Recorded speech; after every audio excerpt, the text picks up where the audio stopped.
예, 아까 말씀드린 거에 이어서 버스데이 프로블럼에 대해서 말씀을 드리겠습니다. 아까도 잠시 말씀드렸지만 버스데이 프로블럼이라는 것은 일반적으로 자기와 생일이 같은 사람을 찾아내는 여러 가지 단계 중에서 그 단계에서 상대방에게 내 생일을 알고 있는 상태에서 상대의 생일을 물어봤을 때 상대 생일과 내 생일이 일치하는 사람이 최소 얼마가 있겠느냐에서 시작이 됩니다. 그래서 이거는 실제적으로는 어떤 그 피저널 비둘기집 원리에 입각해서 시작하는 문제입니다. 실제적으로 이제 자기하고 상대방이 생일이 같은 확률을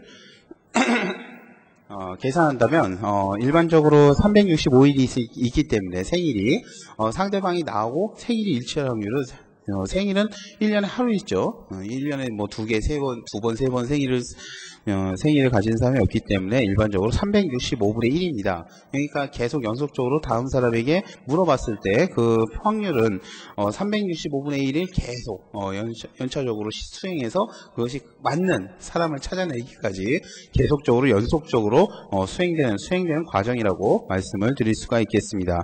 그럼 일반적으로 365명에게 물어보면 그 중에서는 최소한 한 명 이상 생일이 일치하는 사람들이 100% 나타나게 됩니다. 그렇죠? 확률적으로. 근데 실제적으로 이 버스데이 프로블럼이라는 것은 그 전에 랜덤리하게 물어보는데도 불구하고 23명에게만 물어보면 이미 그 생일이 같은 사람이 나올 확률이 50%를 넘고 57명 이상의 사람들에게 물어보면 이미 그 중에서 거의 생일 같은 사람이 99%의 확률로 나타난다는 것이 바로 버스데이 프로블럼입니다. 그래서 이런 것들은 물론 100%까지 일치하기 위해서는 물론 아까 말씀드린 365명을 넘어서야만 100%가 되는데 죄송합니다. 그 57명에서 365명까지 계속 증가하는 수로 계속 질문을 해야만 100%에 도달한다는, 겨우 1% 올라가는데 그렇게 많은 양의 질문이 필요하다는 그런 내용들을 담고 있습니다. 그래서 이런 것들은 어디에 많이 쓰이냐면 그 버스데이 프로블럼 같은 경우는 이제 생일이 같은 사람 둘을 찾아내는 그런 확률이죠. 그렇죠? 그래서 굉장히 낮은 확률이 있을 때 그 낮은 확률이 몇 번 물어봤을 때 원래 같은 코드를 찾을 수 있느냐, 즉 이런 것들은 크립토 시스템 같이 다양한 문장을 암호화 시켜주는데 자기가 t를 넣었을 때 한 번은 암호화가 이렇게 되는데 또 t를 넣었으면 다음에는 다른 문자가 나와야 됩니다. 그런데 t를 수십 번 넣다 보면 똑같은 문자가 한 번 더 나오는 그런 경우가 발생할 수 있습니다. 그러면 얘는 어떤 룰에 의해서 t가 어떤 형태의 문자로 변환된다라는 규칙을 찾을 수 있게 됩니다. 그래서 그 순간 그 암호 시스템의 암호를 깰 수 있는 힌트를 하나씩 얻게 됩니다. 그래서 그 순차적인 횟수에 대한 그런 암호 시스템의 어택을 하는데, 그런데 이 버스데이 프로블럼이 많이 쓰이기 때문에 컴퓨터 사이언스나 그런 쪽에서 굉장히 인기 있게 관심을 가지고 있는 그런 분야이기도 합니다. 그래서 이거를 실질적으로 확률을 이용해서 우리가 계산을 해보도록 하겠습니다. 어떤 일반적인 그 버스데이 프로블럼, 즉 우리가 아까 말씀드렸듯이 상대방에게 생일이 언제냐 그걸 물어볼 땐 일치할 확률은 365분의 1입니다. 그렇죠? 근데 일반적으로 일치하지 않은 확률은 1 빼기 원래 확률의 값으로 이렇게 나타나게 될 겁니다. 그렇죠? 그리고 그런 값들이 계속 여러 번 곱해져서 몇 번째는 어떠한 형태의 확률로 나타날 것이다. 바로 이런 이산 확률 분포에 의해서 다음과 같은 식으로 표현이 가능할 겁니다. 그죠? 그래서 n번째 사람에게 물어볼 때까지 다음과 같은 그 확률로 구성되고 그 확률에 의해서 다음과 같이 계산이 될 수 있습니다. 이 값들은 손쉽게 우리가 엑셀에서 직접 pn을 계산을 해볼 수가 있겠습니다. 그죠? 실제로 엑셀에다가 직접 이 값들을 하나씩 집어넣어 가면서 그 n 값을 일반적인 포뮬러로 잡고 그 값에 대해서 계산을 하시면 다음과 같이 우리가 값을 구할 수 있음을 알 수가 있습니다. 여기서 우리가 주목할 만한 내용은 이산 확률 과정에 의해서 계속적으로 연속적인 확률적 계산을 통해서 값을 내는데도 불구하고 실질적으로 23명에게 물어보면 벌써 50%가 넘고, 그리고 아까 말씀드린 대로 57명에만 물어보면 99%의 퍼센테이지를 도달하는 것을 우리가 엑셀로도 손쉽게 확인할 수가 있습니다. 그래서 그거에 대한 그 엑셀을 직접적으로 우리가 실제 실식으로 직접 만들어 보면 다음과 같습니다. 버스데이 프로그램. 예, 이게 이제 그런 값들을 계산하기 위한 식인데요. 원래 있는 원래 있는 값에 대해서 P의 바 n을 계산하게 됩니다. 그렇죠? P의 n 바는 P의 바 n은 생일이 일치하지 않을 확률에 대한 계산값들이죠. 그렇죠? 그래서 그 사람들을 물어볼 때마다 다음과 같이 그 확률이 계속 증가함을 볼 수가 있습니다. 그래서 앞에 있는 확률 값을 그대로 계속 곱해가면서 계산하면 되기 때문에 B3는 그냥 퍼센트 우리 달러를 표시하지 않고 바로 앞에 값입니다. 그렇죠? B3가 바로 위에 값 곱하기 그 다음에 현재 있는 값에서 이 n에 따른 디펜드 되는 n의 값을 이렇게 넣고 n분의 그 다음에 a3 바로 여기에 있는 사람 수 퍼슨 수만큼 그 사람 수만큼 이렇게 값이 곱해지는 형식의 엑셀을 만들어 볼 수가 있고, 그리고 그거에 대해서 1-b4 즉 원래 값에서 이 값을 빼면 이것이 일치할 확률이 되겠죠. 그렇죠? 예, 일치하지 않은 확률을 계산한 거니까 일치할 확률을 계산하면 1 빼기 p 바 n을 구하면 되니까 다음과 같은 형태로 나타나게 됩니다. 그래서 실제적으로 이 값을 살펴보면 다음과 같이 이런 형태의 로지스틱 모델에 가까운 그런 형태의 그래프를 나타내게 됩니다. 그래서 실제적으로 여러분들이 이 엑셀 파일을 보시면 아시겠지만 이 23명째가 되면 벌써 49%, 50%가 되는 확률이 50%에 육박하는 것을 쉽게 보실 수가 있습니다. 그래서 이러한 버스데이 어택들은 이러한 형식의 식으로서 증가하며 우리에게 시사하는 바는 이것이 어느 정도 일정한 값이 초기에는 굉장히 빨리 증가하고 그리고 그 99%에 지금 도달하는데도 얼마 많지 않은 사람에게 그 말을 걸었어도 이 값이 금방 그 확률적으로 굉장히 근사한 값에 도달할 수 있다는 것을 우리에게 시사를 하고 있습니다. 대학원생들이 한 20몇 명 있잖아요. 30명 좀. 생일 같은 사람이 있어요? 그건 제가 확인 안 해서 잘 모르겠습니다. 그래요. 이거는 확률적인 문제입니다. 그 50%의 확률이기 때문에 줄일 수도 있고 안 할 수도 있습니다. 그렇지만 그만큼 확률은 굉장히 높다고 말씀을 드릴 수가 있겠습니다. 생각보다는 굉장히 높은 거죠. 예. 365일 중에 두 명이 같은 날짜니까 굉장히 적은 것 같은데 20명만 되면은 절반 가까이로 간다니까. 그래요. 예, 이러한 것들은 왜 이러한 형식이 왜 로지스틱한 모델을 우리가 이 로지스틱 모델에 대해서 이 인구 모델에서 얘기를 했었죠. 그렇죠? 퍼퓰레이션 다이나믹스 할 때 이런 로지스틱 모델이 왜 만들어진다라고 말씀드렸는데 이 식이 왜 로지스틱 모델을 띄게 되는지는 다음과 같은 형태로 우리가 전개해서 직접 그 값을 어프로시메이션해서 확인해 볼 수가 있습니다.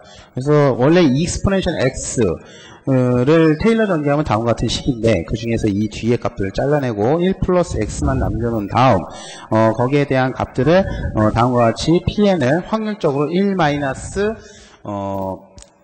우리 확률 분포로 계산을 할 수 있기 때문에 여기서 x와 2의 x승을 그 위치를 바꿔서 우리가 그거의 확률을 다음과 같이 계산할 수가 있겠습니다. 그래서 그 값들을 하나하나 다음과 같은 값으로 계산해서 그 값들을 이제 이렇게 쭉 서메이션해서 모아보면 그 값이 바로 다음과 같은 형태로 값을 띄는 것을 확인하실 수가 있습니다. 그래서 이 그래프가 실제로 어프로시메이션 하는 값은 1-익스포넨셜의 다음과 같은 그래프로 수렴하기 때문에 그 값이 굉장히 유사하게 나타남을 볼 수가 있습니다. 실제적으로 이 그래프가 진짜로 우리 앞에서 구한 확률과 어떻게 접근하는지는 여러분들이 현재 여기 주어져 있는 매스원 서버에 현재 계산되어 있는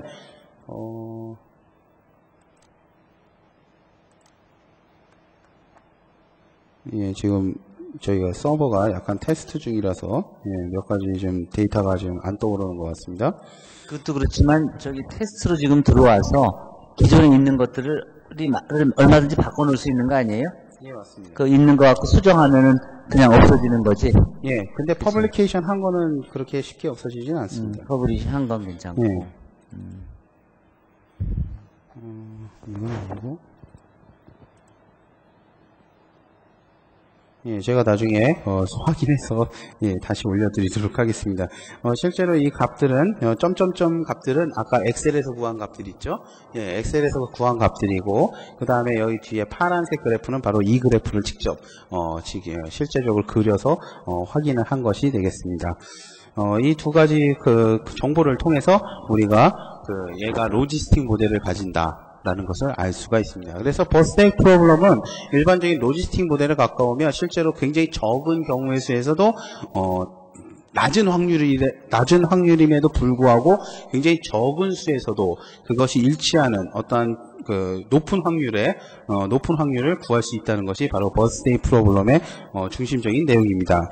그래서 일반적으로 이전에는 암호 시스템 같은 거를 설계할 때 확률적으로 굉장히 낮기 때문에 이 시스템들은 굉장히 안전하다라고 많은 사람들이 베리파이 하고 많은 사람들이 그것이 안전하다고 해서 암호 시스템들을 개발해 왔지만 실질적으로 현재 현존하고 있는 다양한 암호 체계 시스템들이 이러한 버스데이 프로블럼으로 통해서 공격을 받을 수 있다라는 사실이 최근에 밝혀져서 굉장히 현재 큰 문제가 되고 있습니다. 예를 들어서 현재 여기서 보시는 화면에 보시는 현재 이 크립토 시스템이 바로 이제 암호 시스템에서의 해시 테이블에 대한 얘기입니다.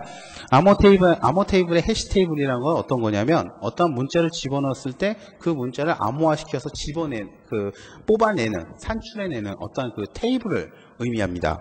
그 테이블에 있는 어떤 값들은 그 안에 있는 암호화되는 키, 여기서는 이제 어떤 숫자를 더한다든가 어떤 숫자를 곱한다든가 아니면 어떤 함수를 정하는데 그 함수에 대한 키가 되는 어떤 값들이 있는데 그 키에 의해서 값들이 다양하게 나타나게 되는데요. 일반적으로 해시 테이블의 키들은 이렇게 비트 단위로 결정이 됩니다. 키가 많으면 많을수록 계산량이 많아지기 때문에 암호 시스템이 점점 느려집니다. 그래서 적절한 비트에서 적절하게 전환하는 그러한 시스템이 필요한데 문제는 이러한 해시 테이블이 가지는 가장 큰 문제점이 뭐냐면 절대로 예를 들어 더라는 단어를 넣었을 때 그 결과가 똑같은 어떠한 형태로 상대방이 파악할 수 있는 암호로 계속 주기적으로 반복되면 그 암호는 깨지게 됩니다.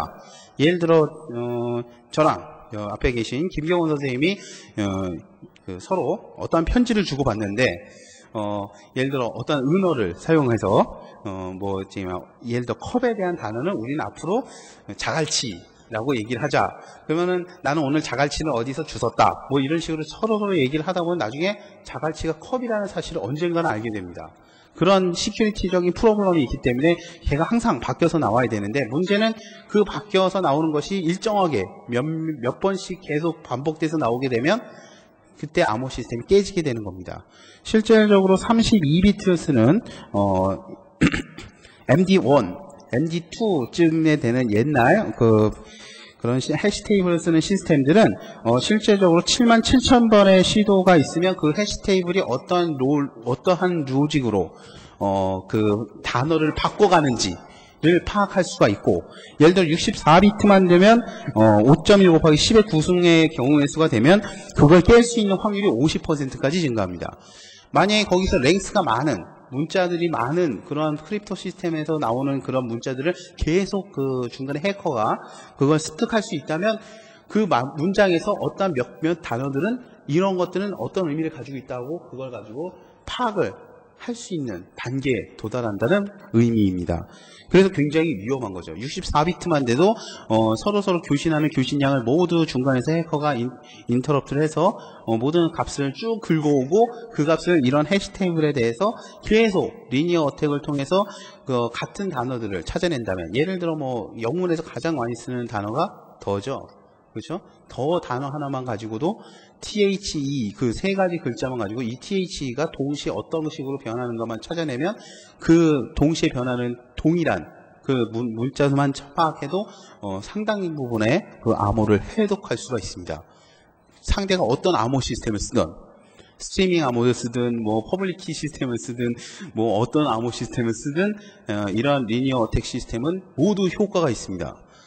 그것들이 분명 바뀌어서 항상 덜을 넣었을 때 그게 똑같이 나오지 않음에도 불구하고 버스데이 어택에 의해서 똑같은 단어가 언젠가는 산출되기 때문에 어쩔 수 없이 이 77,000번의 횟수에 의하면 32비트 MD5, MD4 같은 MD3나 MD4 같은 암호 시스템이 깨지게 되는 겁니다. 참고로 MD5는 여러분들 공인인증서나 은행에 있는 은행 뱅킹에 있는 시큐리티 시스템에 폭넓게 쓰이고 있는 그러한 시스템입니다. 뭐 여기서는 제가 77,000번 또는 뭐 MD5로 쓰고 있는 128비트 같은 경우는 2.2 곱하기 10의 19승이나 되니까 엄청나게 많은 횟수가 필요하다라고 판단하시겠지만 이거는 77,000번을 0.001초로 계산하시면 77초면은 계산이 끝난다는 얘기입니다. 0.01초면은 그 한 번 대입하는데 0.01초 걸리는 컴퓨터는 여러분들이 옛날에 쓰던 8비트 컴퓨터입니다. 요새 쓰고 있는 컴퓨터들은 대입하는데 10,000분의 1에서 100,000분의 1까지 됩니다. 즉 0.77초면 여러분들의 암호 해시 테이블에서 쓰는 어떤 암호들이 다 풀리게 된다는 뜻입니다. 나중에 심지어 양자 컴퓨터로 전이 될 경우에는 그 계산 속도는 기하급수적으로 증가하게 됩니다. 그래서 현재도 많은 사람들이 암호 시스템을 디자인하는 데 있어서 이런 리니어 어택, 버스데이 프로블럼을 어떻게 해결해야 되는지 에 대해서 아직도 많은 논의를 벌이고 있고 앞으로도 그 수학에서 계속 연구를 하고 있는 연구 과제이기도 합니다. 예, 이런 내용들은 이제 앞에서 보신 것처럼 다양한 레퍼런스에 의해서 제작된 것이고 특히 이러한 제너럴라이즈드 버스데이 프로블럼 같은 건 최근에 그 AMA에 실릴 정도로 최근은 아니지만 이제 나온 지 꽤 됐지만은 그래도 현재까지도 계속 관심을 가지고 많은 사람들이 연구하고 있는 분야이기도 합니다.